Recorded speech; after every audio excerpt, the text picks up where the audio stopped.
विशत् स्वनादिसमया मूलं निवर्ति स्वगं या रामायण भारतादिषु हितां प्रज्ञै समाख्यापिता या वै वेष्टि समष्टि मंगलकरी संपूर्णतां बोधिनी तां वन्दे विनयेन तत्परतया श्रीभारती संस्ततिम्। सज्जनो, भगवंत अर्जुनाला उपदेश करताना ज्ञानमार्गा इतकाच कर्ममार्ग किती श्रेष्ठ आहे आणि प्रत्येक जीवाला कर्म करणं किती आवश्यक आहे याचं विवेचन करतो। कर्म कोणालाही सुटलेले नाही, कर्म तर करावेच लागतात।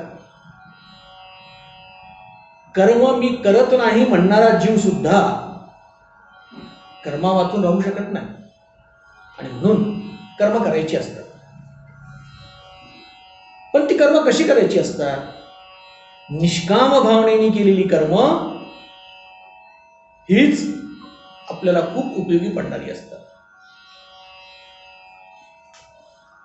ईश्वराला प्राप्त करून घेण्यासाठी विविध मार्गाने जेव्हा आपण काही करण्याचा प्रयत्न करतो, उदाहरणार्थ पूजापाठ, व्रतवैकल्य, उपवास, तापवास इत्यादी सारखे धार्मिक आवश्यक असलेला विधी आपण करतो, हे सर्व करावे। पण हे सगळे विधी मान्य करूनही जर नियत कर्तव्याचे निष्काम आपण आचरण केले नाही तर हे सर्व करून व्यर्थ जातं। म्हणून याच्या पाठीमागे निष्काम कर्माचे आचरण हे सगळ्यात महत्वाचं आहे। कारण मी एवढे पूजापाठ करतो, माझ्या वाट्याला काय, असं जेव्हा मनुष्य उद्विग्न अवस्थेत कधी कधी म्हणतो, त्यावेळेस त्याच्या पाठीमागचं शास्त्राचं तत्वज्ञान तो निष्काम भावनेने जेवढं करायला पाहिजे ते करत नाही। आणि म्हणून इंद्रियांचा उपयोग हा स्वधर्म पार पाडण्यासाठीच व्हावा, हेच निसर्ग नियमांना सुद्धा अभिप्रेत आहे। ज्याचा त्याचा तो स्वधर्म नित्य नेमाने तो जर करत असेल तर त्याला अधिक बाकीचं काही करण्याची आवश्यकता पडत नाही। काय त्याग सुद्धा आपल्या स्वधर्माने सांगितलेला आहे। तो कसा? आपल्या जीवनाला आवश्यक तेवढं आपल्यापुरतं ठेवून व्यक्ती, कुटुंब, संस्था, समाज आणि राष्ट्र, अखिल मानवता यांच्या धारणेसाठी, त्यांच्या संवर्धनासाठी हा प्रत्येक मनुष्याला त्याग आवश्यक आहे। मी माझ्यापुरतं ठेवून घेईन आणि बाकीचं इतरांना आवश्यक असेल तर मी देईन, प्रामाणिकपणे देईन, दिल्याची आसक्ती सुद्धा ठेवणार नाही। कारण शास्त्र सांगतंय त्याग हा देहात्म भावनेचा अस्त आहे। जिथं देहात्म भावना संपते त्याला त्याग म्हणतात। कारण त्याग म्हणजे सर्वस्वी सोडून देणे नाही, आपण त्याचा नीटचा अर्थ घेत नाही। सर्वस्वी सोडून देणे म्हणजे त्याग नाही, पण इतरांसाठी आपणही काही देणे लागतो हा विचार अंगीकारून समस्त जीवनभर प्रवास करताना त्या दृष्टीने सज्ज राहणे त्याला त्याग म्हणतात। गीतेने स्वधर्म हा शब्द जो वापरलेला आहे ना, तो धर्म म्हणजे आपण स्थूल मानाने जे संबोधतो तसा अभिप्रेत नाही आहे। कारण स्वधर्म सुटला की मनुष्याचा मनोधर्म सुटतो। अर्जुनाचा स्वधर्म सुटलेला आहे, तो सुटला की मनुष्याचा मनोधर्म सुटतो आणि मनोधर्म सुटला की जे हित साधावयाचे आहे ते आपोआपच साधल्या जात नाही। आणि म्हणून प्रत्येक जीवाने कोणत्याही प्रकारचे आकर्षण वाटू न देता, कुठल्याही प्रकारच्या प्रलोभनाला बळी न पडता स्वतःचाच धर्म हेच आपले कर्तव्य, हेच आपले विहित कर्म समजून मानून हळूहळू हळूहळू महत् प्रयासाने आणि प्रयत्नाने प्रामाणिकपणे विश्वाशी एकरूप आपण कसे होऊ यासाठी निष्काम भावनेने प्रयत्न करणे आवश्यक आहे। आता कर्म तर करायचेच, ते निष्काम भावनेने करायचे, आसक्तीरहित करायचे, त्याला कुठलीही आसक्ती लावायची नाही, असं भगवंत कर्मयोगाची महती सांगताना सांगतात.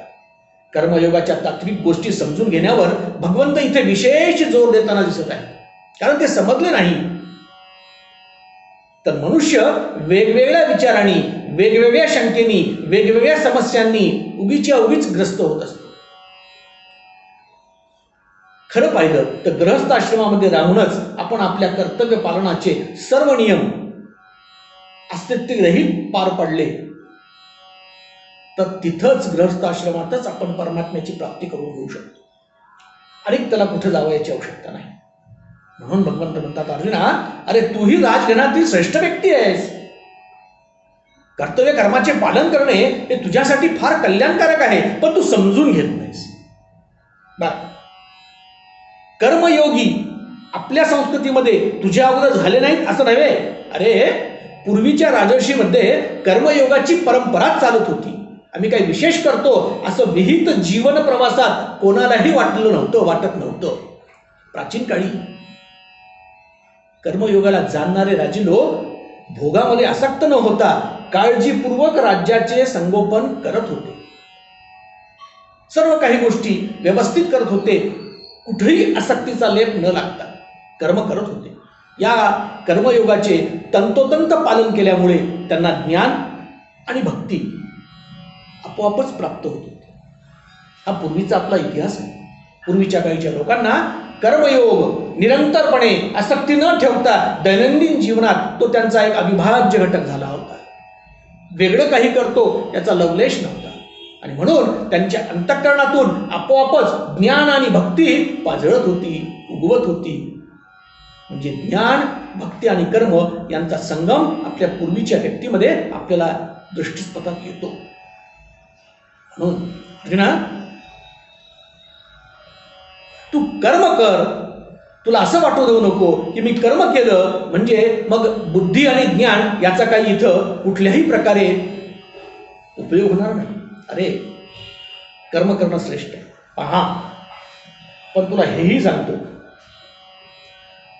कर्ममार्ग हा मनुष्याला चुकलेला नाही. पण कर्म करताना कर्माचेही काही टप्पे तुला समजून घेणं आवश्यक आहे. कारण भगवंतानी कर्माचे टप्पे सांगताना अत्यंत विस्तृतपणे याचं स्पष्टीकरण दिलेलं आहे. आणि खरंच सर्व मानव जातीला या कर्माचे टप्पे आणि कर्माचे प्रकार समजून घेणे अत्यंत महत्वाचे. भगवंत म्हणतात, अर्जुना, गहना कर्मणो गती. कर्माची गती अत्यंत गहन आहे. कर्माची गती ही समजून घेणे आवश्यक आहे. अरे एका साहित्यिकांनी फार सुरेख वर्णन केले. ते म्हणतात, कर्माची गती खरी अति गहन. कर्माची गती खरी अति गहन. आम्ही एकाच गुरुचे शिष्य जाण. आम्ही एकाच गुरुचे शिष्य जाण, पण तो श्रीकृष्ण झाला पृथ्वीपती. आमच्या घरात खायला नाही माती. भगवान श्रीकृष्ण आणि सुदामा याचं वर्णन करताना कर्माची गती किती आश्चर्यकारक आहे हे आपल्याला इथून पडते. खरं सांगू, आपल्याही दैनंदिन जीवनात आपण बोलीभाषेमध्ये कधी कधी म्हणत असतो, काय करावं, आम्ही देवाचं इतकं करतो, सगळं करतो, काहीही चुकत नाही, आमचं संपूर्ण घर म्हणजे आम्ही आस्तिक आहोत, देवांचं सगळं करतो, आणि एवढं करूनही आमच्या वाट्याला यश येतच नाही, सारखं अपयश. इतकं करूनही आमच्या वाट्याला अपयश यावं तर आम्ही हे का करावं? याचं उत्तर जर आपल्याला खऱ्या अर्थाने प्रामाणिकपणे शोधून काढायचं असेल तर कर्माची गती याचा अभ्यास करावा लागणार. खरं पाहिलं तर असं आपल्याला कधी आढळतंय, दुर्जनातला दुर्जन माणूस जो आपल्या नित्य नियमात पाहण्यातला आहे, तो आपले संपूर्ण व्यवहार आणि जीवन अत्यंत चांगल्या पद्धतीने जगत असतो. आणि सज्जनातला सज्जन माणूस, सचोटीने जीवन व्यतीत करणारा व्यक्ती सुद्धा जर आपण पाहिला तर कधी कधी त्याच्या जीवनात हाल अपेष्टाच येत असतात. समस्या पाठीमागे समस्या, दुःखाच्या पाठीमागे दुःख हेच येत असते. आणि म्हणून क्वचित प्रसंगी साधकाला, सज्जनाला असा प्रश्न पडतो, काय करावं? तो काहीच करत नाही, किती आनंदात जगतो. आणि मी सारं काही करतो, माझ्या वाट्याला एवढं दुःख का? यात गहना कर्मणो गती ही समजून घेतली पाहिजे. आपण थोड्या बहुत अंतरावर गहना कर्मणो गती ही समजून घेण्याचा प्रयत्न करू. त्यावेळेस आपल्याला पहिल्यांदा हे लक्षात घेतलं पाहिजे की कर्माची गती ही त्याच्या कर्माच्या 3 प्रमुख प्रकारावर अवलंबून आहे. कारण भगवंत म्हणतात त्याप्रमाणे कर्माचा सिद्धांत अटळ, कर्म कोणालाही चुकले नाही, कर्मातून मिळणारं फळही कोणाला चुकले नाही. कर्म करणं आपल्या हातात आहे, फळ देणं जसे कर्म करू त्या पद्धतीनं फळ हे तुम्हाला मिळणार आहे. फळाची अपेक्षा तुम्ही धरायची नाही आहे. कर्म आपल्याला करायचंय, जसे कर्म कराल तसे फळ मिळणार आहे. काय प्रमुख कर्माचे जर प्रकार बघितले तर 1 क्रियमान कर्म, 2 संचित कर्म आणि 3 प्रारब्ध कर्म. दैनंदिन व्यवहारात सुद्धा या कर्म सिद्धांताप्रमाणे मानवी व्यवहार चालत असतात. न्याय कायदे, रेल्वे कायदे, रेव्हेन्यू कायदे, हे सगळे कायदे जेव्हा बघता ना तुम्ही, तेव्हा तुम्ही जसं करता त्याप्रमाणे कायदा तुम्हाला ते शासन करत असतो. आपण क्रमशः या कर्माचे 3 प्रकार बघितले तर क्रियमान कर्म म्हणजे काय? क्रियमान म्हणजे मनुष्य जन्माला आल्यापासून मनुष्य मृत्यूपर्यंत जे जे कर्म करतो त्या सर्व कर्माला क्रियमान कर्म संबोधतात.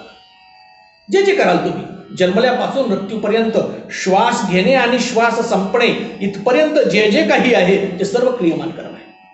उदाहरणच घ्यायचं असेल, पाणी पिणे कर्म केले ते आवश्यक होतं. पाणी पिणे कर्म केले, त्याचं फळ तहान संपली, कर्माचं फळ मिळालं. जेवण केले कर्म आहे, त्याचं फळ पोट भरले, कर्माचं फळ मिळालं. हे दैनंदिन जीवनातले क्रियमान कर्म आहे. तसंच शिव्या दिल्या कर्म केले, त्याचं फळ मार बसला. जी कर्म करा त्याचं फळ ठरलेलं आहे. त्याच पद्धतीने त्याच वेळेस फळ मिळेल का नाही सांगता येत नाही. तुमच्या कर्माच्या त्या प्रकारावर त्याचं फळ अवलंबून आहे. पण फळ मिळाल्याशिवाय ते कर्म संपत नाही. त्याला म्हणतात क्रियमान कर्म. क्रमांक 2चे कर्म भगवंत म्हणतात, अर्जुना संचित कर्म आहेत. अरे संचित कर्म म्हणजे काय? जसं मी अगोदर म्हटल्याप्रमाणे जेवण केले, हे कर्म केलं, लगेच पोट भरले, तृप्ततेची ढेकर आली, त्याचं फळ मिळालं, लगेच मिळालेलं फळ हे क्रियमानात असतात. अशी काही क्रियमानात केलेली कर्म त्याचं फळ देणं शिल्लक राहते. जोवर तो फळ देत नाही तोपर्यंत ते कुठंतरी शिल्लक राहतात. अशा फळ न देण्याला कर्माला, जिथं ते शिल्लक आहे त्याला संचित कर्म म्हणतात. आपलं संचित आहे, ते आज ना उद्या फळ देणार. फळ देईपर्यंत तुम्हाला वाट पाहावी लागणार आहे, तुमच्या हातात बाकी काही नाही. उदाहरण दैनंदिन जीवनातलं आपण उदाहरण बघू. विद्यार्थी आहे, परीक्षार्थी आहे, परीक्षा आली आणि त्यांनी परीक्षा दिली, पेपर सोडवले, परीक्षा दिली. आता परीक्षा दिली म्हणजे काय केलं? कर्म केलं. कर्म केलं. परीक्षा देणे हे कर्म झालं, पण त्याचं फळ शिल्लक आहे. का शिल्लक आहे? कालांतराने त्याच्या परीक्षा दिल्याचा निकाल लागणार आहे, तोपर्यंत ते फळ शिल्लक आहे, ते संचितामध्ये गेलं. ह्यांनी कर्म केलं, फळ शिल्लक आहे. शेतकऱ्यांचं उदाहरण घेतलं. शेतकऱ्यांनी बाजरी पेरली, मृगाचा पाऊस झाला, उत्तम पाऊस झाला, शेतीची सर्व मशागत झाली आणि त्यामुळे शेतकऱ्यांनी बाजरी पेरली. बाजरी पेरली हे शेतकऱ्यांनी केलेलं कर्म आहे, पण ते कर्म केलेलं शिल्लक आहे. कुठपर्यंत? 3 महिन्यानंतर पीक आलं. जोपर्यंत शिल्लक होतं त्याला संचित म्हणतो. 3 महिन्यानंतर त्याचं फळ त्याला मिळालं. इतिहासात अशा अनेक गोष्टी, संचित कर्माचं फळ कित्येक कालांतरानं दिलेलं आहे, अशी उदाहरणं आहेत. तर आपल्याला समजूनच घ्यायची असेल तर 1-2-3 उदाहरणं आपण पाहू. बघा, इतिहासात राजा दशरथाने श्रावण बाळाची हत्या केली. अर्थात ती चुकून केली, तो इतिहास आहे, ती कथा फार सुरेख आहे.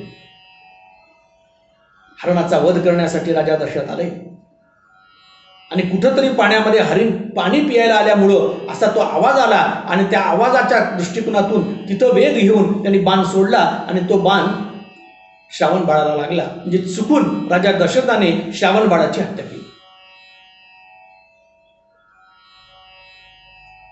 आई वडिलांना कळालं श्रावणाच्या, आणि श्रावण बाळाच्या वडिलांनी म्हणजे पित्यांनी शाप दिला, अरे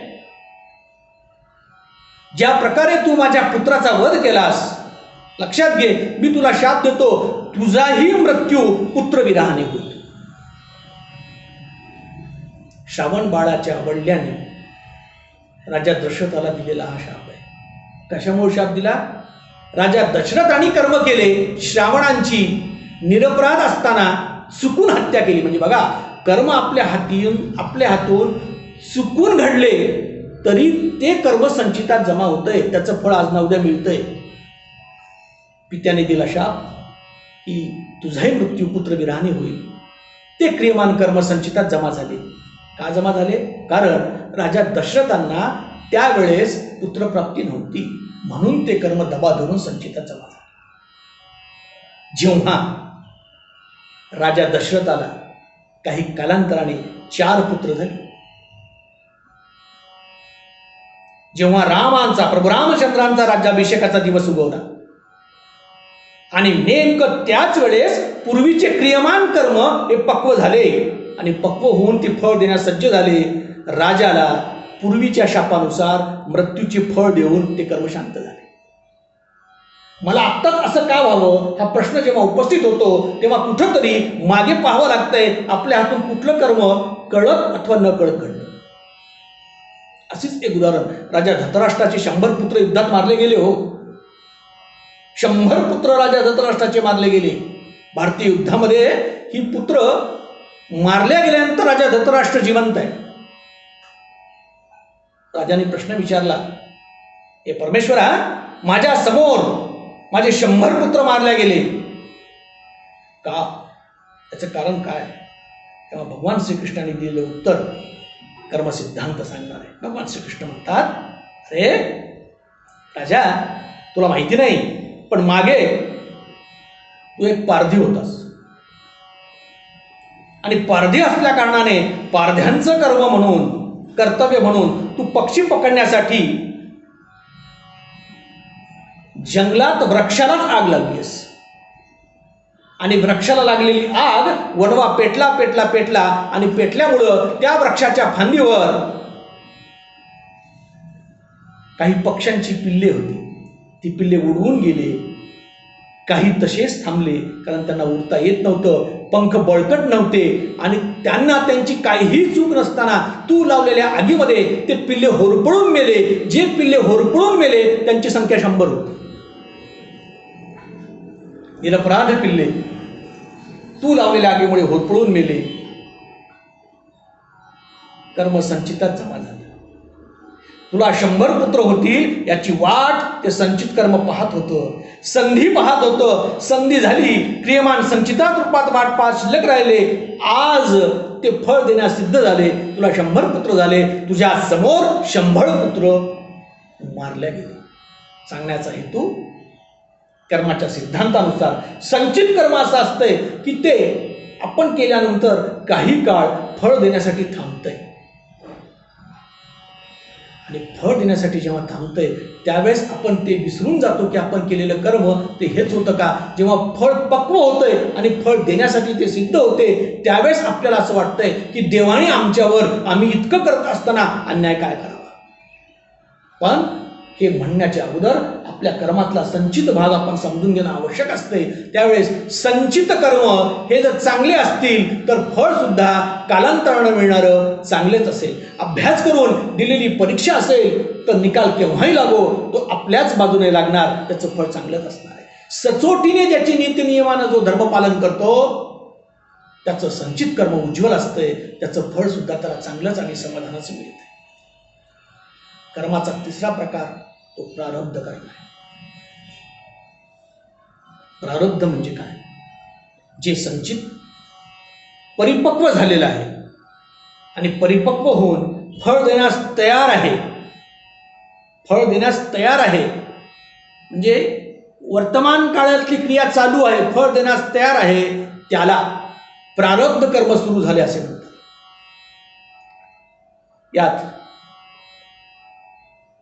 सर्व संचितातले प्रारब्ध कर्म जर व्यक्तीने भोगले, ते संपूर्ण भोग भोगल्यानंतरच देह सुटत असतो. तोपर्यंत देहाला सुटण्यासाठी परवानगी नाही. जी जी कर्म आहेत, जी प्रारब्धातली कर्म, संचितातली कर्म पूर्णपणे आपण भोगून सुटलो, फळ घेऊन सुटलो, त्याच वेळेस देह हा सुटत असतो. श्रीमद शंकराचार्य या बाबतीत म्हणतात, पुनरपि जननम पुनरपि मरणम पुनरपि जननी जठरे शयनम इह संसारे बहुदुस्तारे कृपया परिपाहे मुरारे. हसत हसत केलेले पाप कळत नाही.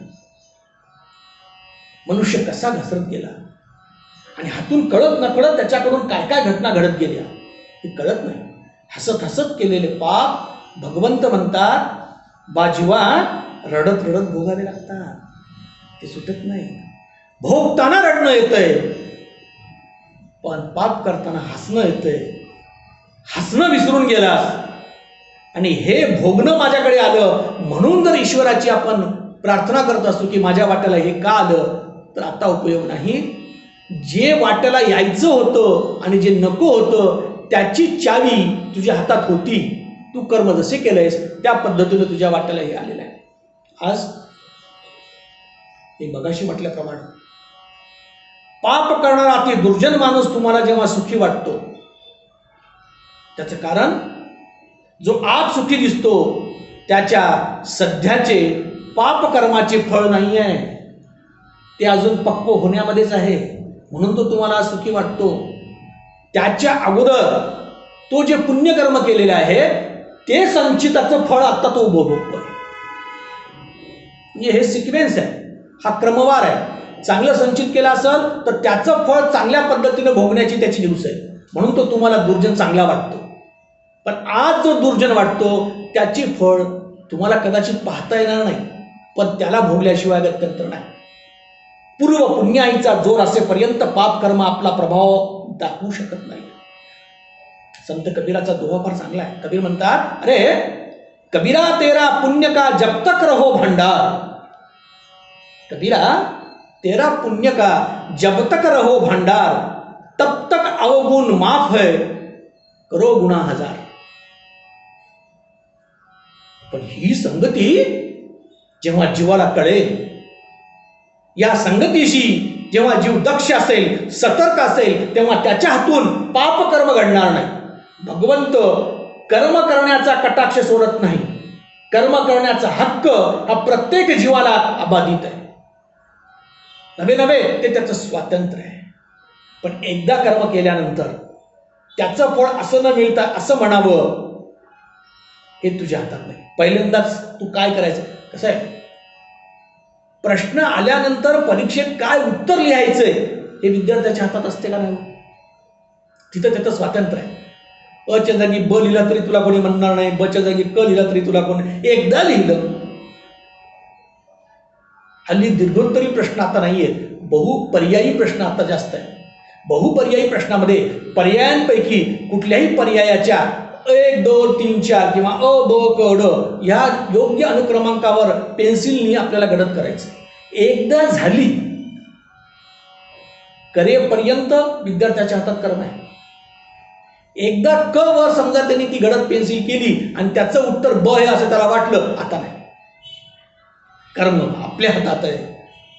फळ त्या कर्माच्या अनुषंगाने जसं कर्म असेल त्याचं मोजमाप योग्य निरपेक्षपणे देणे ही ईश्वराची लीला आहे. प्रारब्ध कर्माविषयी जर उदाहरण द्यायचं असेल तर अगोदरच्या काळी बळद नावाचा प्रकार होता. बळद, जर आपण पन्हाळगडावर गेला तर तुम्हाला आजही ते बळद पाहायला मिळतं. ते बळद प्रकारामध्ये आपण आपलं धान्य या वर्षीचं पिकलेलं, पुढच्या वर्षीचं पिकलेलं, त्या वर्षीचं पिकलेलं, हे सगळं धान्य त्या बळदामध्ये टाकायचं. मोठं कोठा समजा धान्याचं, आणि खालून ते धान्य घेण्यासाठी त्याला एक द्वार असायचं. त्या द्वाराला त्याचं आपण ज्याला म्हणतो चावी उघडली की ते बळदेमधून धान्य पडत होतं. 2 वर्षापूर्वी त्या बळदामध्ये बाजरी टाकली आणि आत्ता टाळकी ज्वारी टाकली. गृहिणी त्या बळदाचं झाकण उघडतंय, त्याची चावी उघडतीये आणि त्या बळदामधून येणारं धान्य घेतीये, तर धान्य बाजरी येते. तिथला कारभारी मनुष्य विचारतो, असं कसं आलं? मी काल ज्वारी टाकली आहे, चांगली बडी ज्वारी टाकली आहे, आणि आता बाजरी कशी निघाली? काय उत्तर असेल? त्याचं उत्तर असेल की आत्ता जी बाजरी निघतीये ते तुम्ही 2 वर्षापूर्वी टाकलेली बाजरी अजून संपली नाही. ती बाजरी पूर्ण संपल्यानंतर मग तुम्ही आज टाकलेली टाळकी ज्वारी तुम्हाला नंतर कळेल. म्हणजे आज जे केलंय ते लगेच फळ नाही मिळणार. जे 2 वर्षापूर्वी केलंय ती बाजरीचं फळ आज मिळतंय. म्हणून प्रत्येक जीवाने आपले संचित कर्म चांगले केले पाहिजे.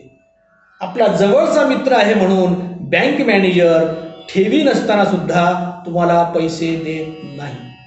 मित्र आहे द्या की हो, नाही, कारण तुमची ठेवी किती आहे, आपली पत किती. अहो, साधं दैनंदिन व्यवहारामध्ये क्रेडिट कार्ड घेताना सुद्धा आपली ठेवी आणि पद बघूनच ते क्रेडिट कार्डाची मूल्य ठरलेलं असतं. हे जसं दैनंदिन व्यवहारात आहे तसं भगवंत सांगतात, अर्जुना, संपूर्ण जीवनाच्या प्रवासात सुद्धा या गोष्टीचा विचार केला पाहिजे.